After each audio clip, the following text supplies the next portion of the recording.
Hello，呢條片咧會同大家講2025年 Paper Two 嘅3C 嘅，咁就一條會用到 IR 嘅題目咁樣啦，係啦。咁我哋就睇下條題目講咩先。咁就有個 cyclic 嘅 organic compound 啦。呢一年出咗好多，出現過一次 acyclic，出現過兩次 cyclic，係啦。如果我冇記錯嘅話，係啦。總之 cyclic acyclic，希望大家都搞得清楚啲啦。係啦，咁就一個 cyclic 嘅意思，即係佢係一個圈啊，即係佢個 ring 咁樣咯。OK，咁佢就有72%嘅 carbon 啦，12% hydrogen 啦。咁然後咧，佢個 relative molecular mass 咧就係100嘅咁樣。咁如果嗱佢冇俾 oxygen 俾你，咁點算啊？但係咧有 CH 同 O 啊嘛。咁所以72% carbon，12% hydrogen，咁所以其實咧即係有幾多 percent 嘅 oxygen 咧？咁就係100減72減12咁樣咯。咁就即係100減72再減12等於84，即係16% of O 咁樣啦。OK，係啦。咁跟住之後咧就另外一個 information 啦，optically inactive 嘅。OK，optically inactive。跟住咧，同埋當呢個 Q 咧係 heated under reflux with excess 嘅 potassium dichromate 嘅時候咧，會 form 到 compound R 嘅，即係話佢係 able to undergo oxidation 嘅。咁跟住然後俾咗 Q 同埋 R 嘅IR spectrum 俾你啦，咁樣 OK，咁就呢個係一堆 background information 啦。咁我哋睇下 part one 先，即係你要知道每一 part 其實需要用到邊啲 information 啦。咁part one 咧就 deduce the molecular formula of Q 嘅。咁我哋睇下。嗱，我用翻咧最基本嗰隻啦。咁而家有 CHO 啦，咁我哋揾咗個 empirical formula 先啦，mass 啦。咁而家有72% 係 carbon 啦，12% 係 hydrogen 啦。咁跟住100減72再減12等於16%。頭先大約16%，冇 percent 16g 嘅 oxygen 咁樣啦，即係你 assume 佢100g啦咁樣。咁跟住之後咧就係 number of moles 啦，72除12，12除1，16除16，咁就等於6啦、12啦、1啦咁樣。咁所以咧個 ratio 咧就係6比12比1。所以 empirical formula 就係 C6H12O。咁然後我哋咧就叻個 molecular formula B C6H12O N。咁然後就12乘6再加12乘1再加16乘1，係啦。咁再乘 n 啦，咁就等於佢話咗俾你知個molecular formula 係100嘅咁樣。咁跟住計完咧 n 等於1，molecular mass 係100。咁所以咧我哋就會計到咧就係佢個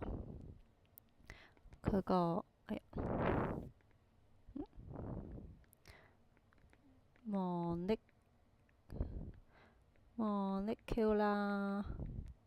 formula 就係等於就係 C6H12O 咁樣啦。OK，C6H12O。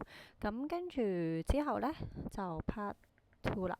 咁 part two 咧就 state the principle in producing absorption peak in an infrared spectrum。咁就都真係冇問過喎。咁究竟 infrared spectrum 係點樣 obtain 到嘅咧？咁樣咁我哋一齊去睇翻第64課嘅嘢啦，咁樣即係講 R 嗰部分啦。咁 working principle 係點樣咧？咁其實咧就係首先有個 sample 喺度啦，咁例如一堆 sample 喺度啦，咁樣咁就 infrared radiation 就打入去啦，有啲 infrared radiation 咁樣啦，咁唔同嘅 frequency 啦，咁但係咧佢呢個嘅嗰個 molecule 咧，佢啲 bonding 即係唔同嘅 bond 咧，佢有唔同嘅vibrational frequency 嘅，即係佢會喺度震嘅咁樣。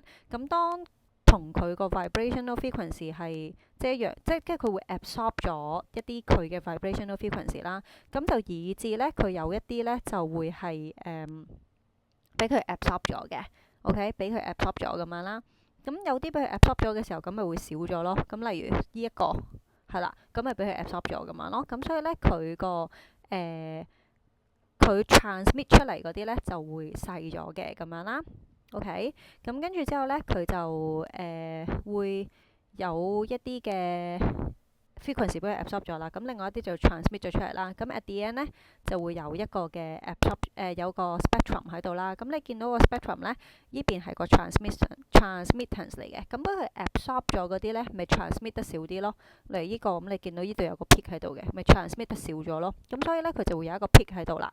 即係有個你見到佢個 transmittance 係低咗噶嘛，咁佢就會 form 咗一個叫做 absorption peak 嘅嘢咁樣啦。OK，咁就嗱三言兩語好難講啦，呢度真係約莫俾大家望翻啦，大家可以停低呢度 cap 低個 screen，或者你睇翻書呢一頁，咁就再 study 一下咁樣，或者睇我另一條片啦嚇咁樣。咁跟住咧，咁其實簡單啲嚟講咧，就係當個 molecule absorb 咗個 infrared radiation of certain characteristic frequency 啦，咁同佢個 vibrational frequency 係即係喺佢嗰個 specific bond 嗰度係一樣嘅話咧，咁佢就會令到佢喺個 infrared spectrum 嗰度咧就會有一個 absorption peak 喺度啦，咁樣得唔得？嚟多次咯喎，佢當嗰啲 infrared radiation 打入去個 molecule 嗰度，咁如果中咗佢個 vibrational frequency 嗱，你見咧 vibration 係每個 bond 有個 vibration 嘅，例如呢個 OH bond vibration 啦，CH bond 嘅 vibration 啦咁樣，咁我哋係 specific bond 嘅 vibration 嘅，咁佢嗰個 bond 如果中咗佢嗰個 vibrational frequency，即係佢打入去嗰啲 frequency 係中嘅，咁佢就 absorb 咗咯。咁 absorb 咗嘅時候咧，咁出嚟嗰個 spectrum 咧就會有一個 peak 喺度啦，咁樣，咁我哋就睇到佢其實係 absorb 咗邊一個 vibrational frequency 啦。咁我哋到時對翻呢個表啦。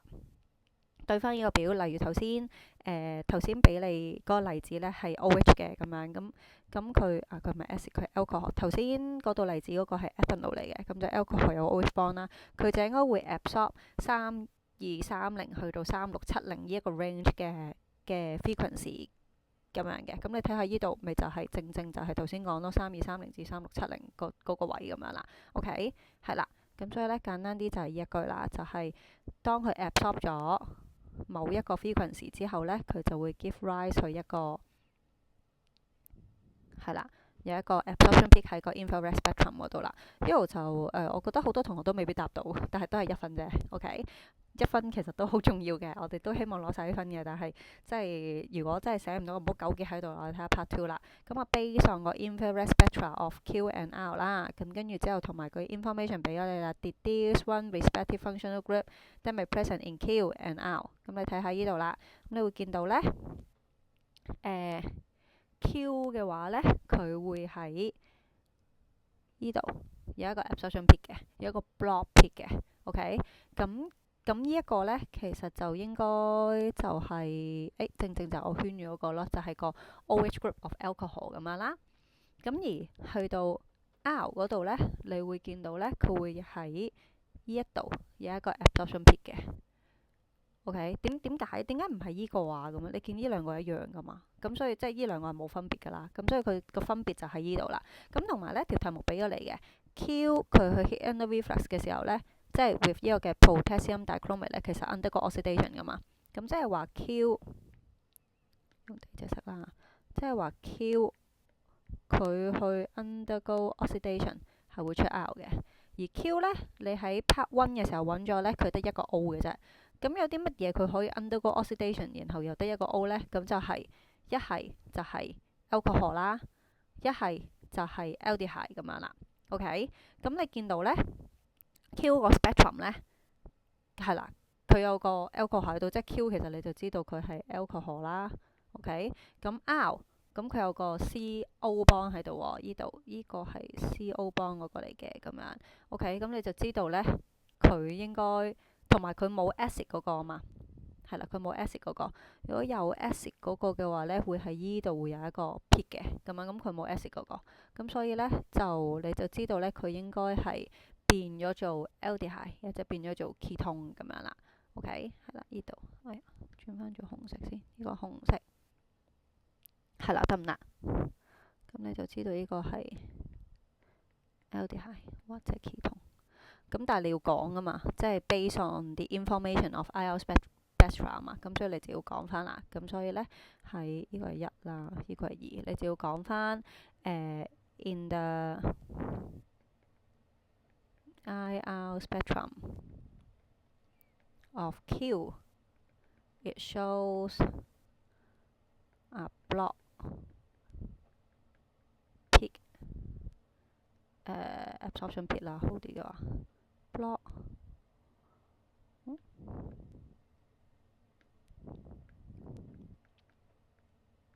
absorption peak at 咁你睇翻呢個係幾多？呢度就大約係3、1、2、3、3350左右啦。OK，係啦 ，at around 3350啦，3350 per cm 喎。咁所以呢，就係 which corresponding to 呢個嘅 OH group of alcohol 嘅。OK，好啦，咁所以呢，即係嗱，但係條題目問清楚喎，條題目呢，佢問緊你 functional group 喎，咁所以呢，就應該係 it contain 係啦 ，it may contain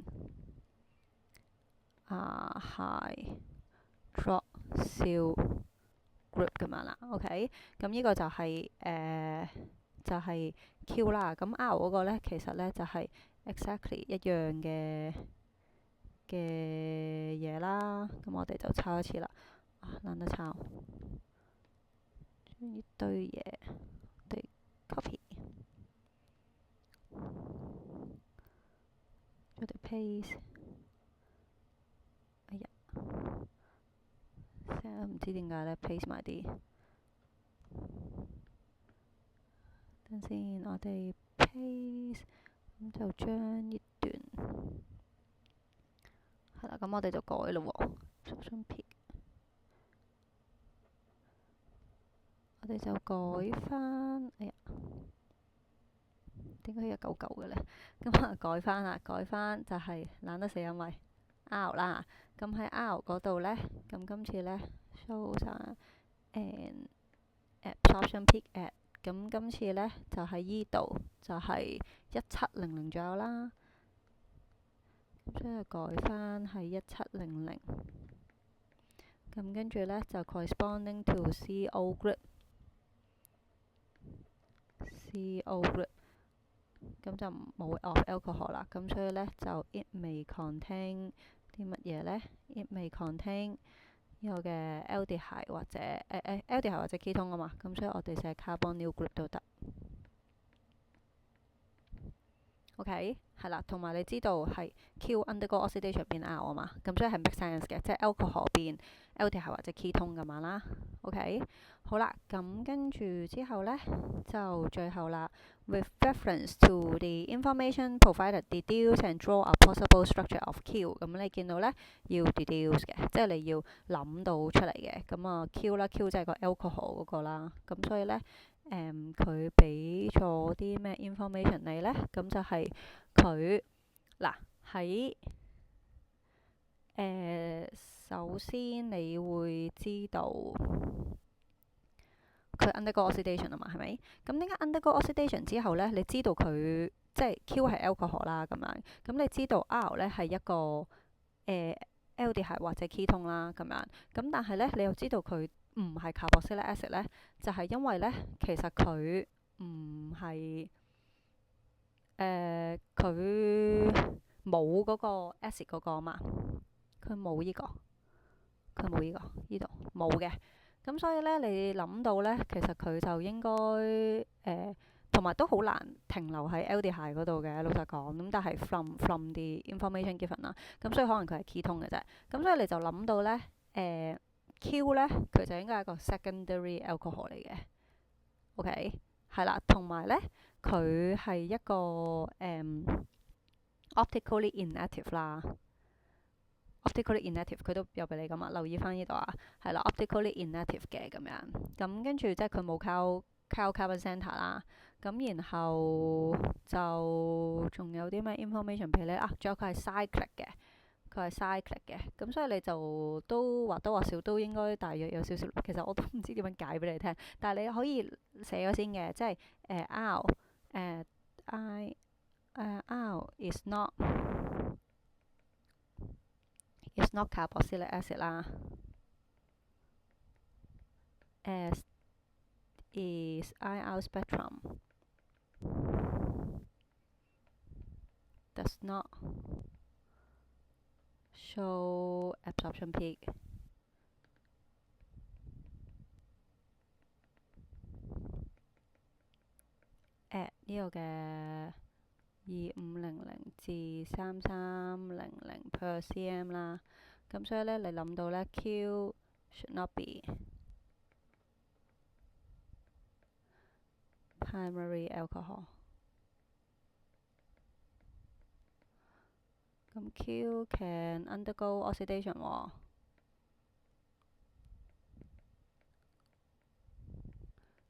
，it should be secondary alcohol。OK，好啦，咁跟住之後呢，咁你諗到即係 R is a ketone咁樣嘅，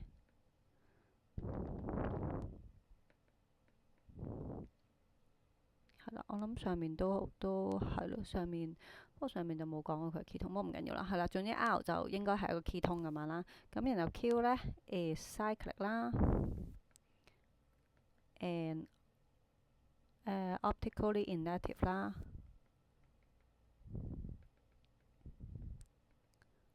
That does not have any carbon center 啦。咁所以咧，你就諗到咧 Q 個 structure 咧應該係佢係 cyclic 啦，跟住之後又冇 carbon center 啦，跟住然後又係 C6H12O 啦咁樣，咁所以其實個 possible structure 咧就會係咁樣啦。我都唔知點樣解啊，但係即係話俾大家知就係咁樣做咁樣咯。OK，係啦，我都覺得我呢條解得麻麻地，係啦，但係大家如果有問題就可以留言問我啦，或者私底下問我啦，係啦，我都覺得自己解得唔係咁好，唔好意思，但係盡咗力，好啦，講完啦。